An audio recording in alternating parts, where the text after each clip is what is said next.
Hey there, D here. Going over some of the updates within that Blizzard has announced surrounding launch. So first, we're looking over how Blizzard removed the ability to enable gain for level 70 and above.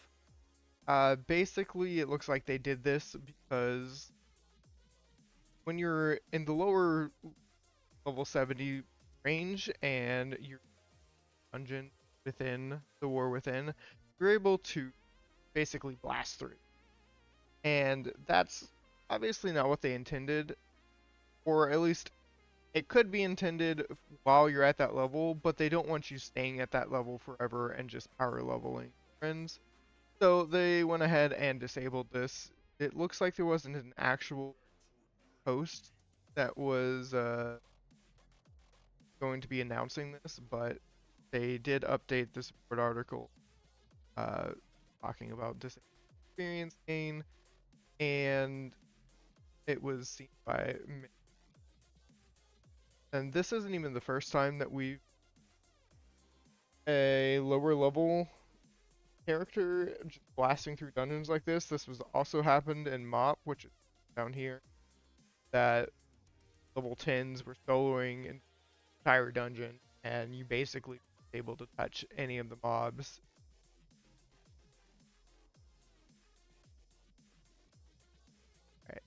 Right.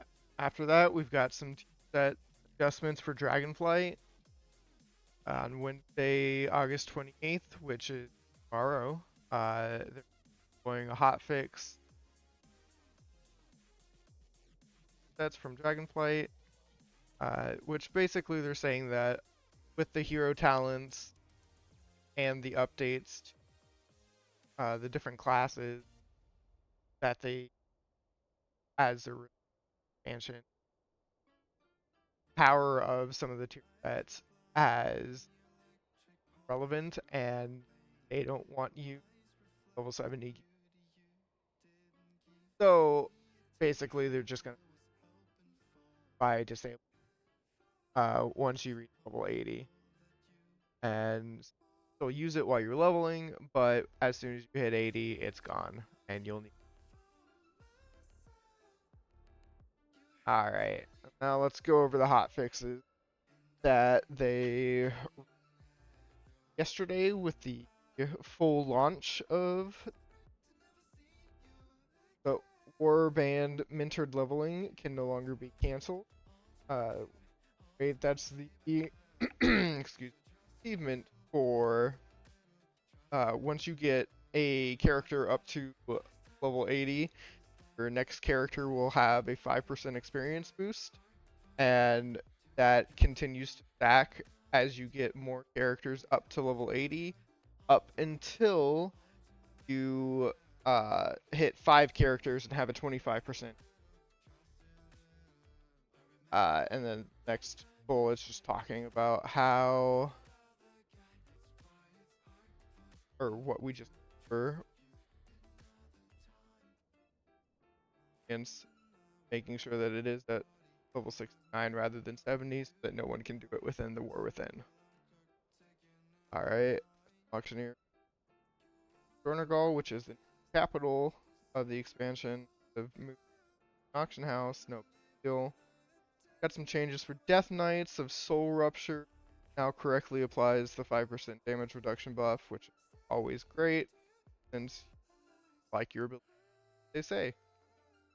Alright, Mage Arcane fixed an issue that caused Touch of the Magi and Magi Spark to deal damage than intended.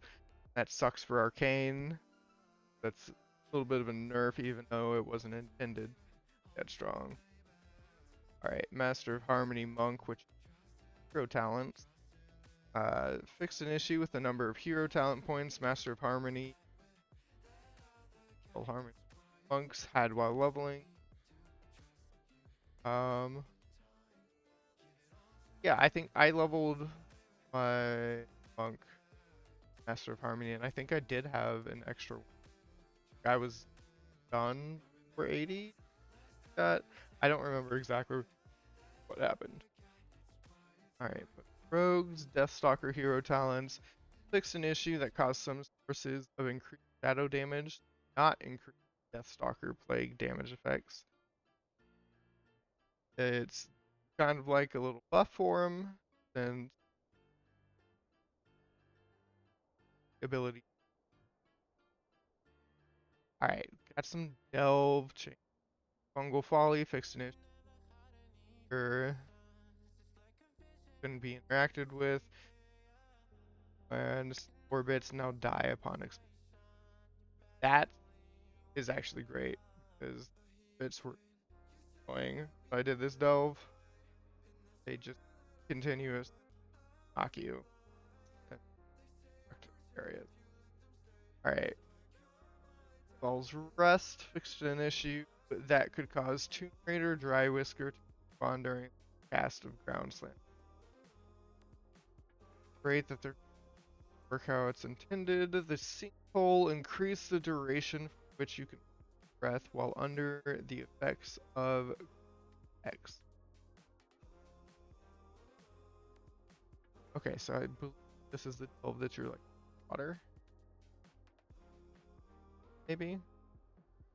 But anything making it always gonna for enemy, not granting audience approval during play. That's good, and I actually there have been at least a couple of issues play world event that I've experienced. So didn't get approval during that. We weren't getting like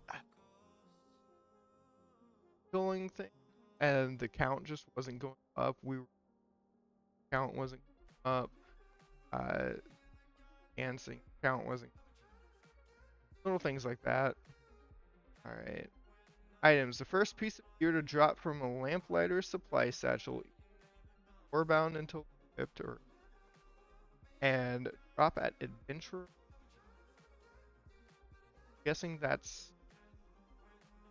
I don't know if that's a buff in the eye level that it's dropping for adventure, or if it's a buff that it's now. Either way, those sound pretty. Humming shinies, pile of humming shinies, big pile of humming shinies. Studded candelabra can now be opened. Content open bags. All right. Care about PvP? Neither Blizzard. So professions fixed an issue where sharpen your knife and carve meat. If I'm correctly, a better chance of higher quality, like the rare. Alright, quest updates. The resting blade should now be collectible. Quest in the striking skills, spice up your life, and the fly, eagle die are now available after a day rather than break between part 1 and Void Ambush should no longer persist indefinitely as players progress through hospitality. Laws apply to all and big plunder now should return. I mean, all of these are just basic quest fixes that you kind of expect something like this to be happening during the launch week. But that's all we have for today. Let me know if you liked it. Leave a comment down below telling me if you like more or any specific things. Maybe if you want me to go through the stuff. I don't play PvP. I know nothing about it. Just that. But let me know if you want more of these videos and how you thought of this one. Alright. And now, watching.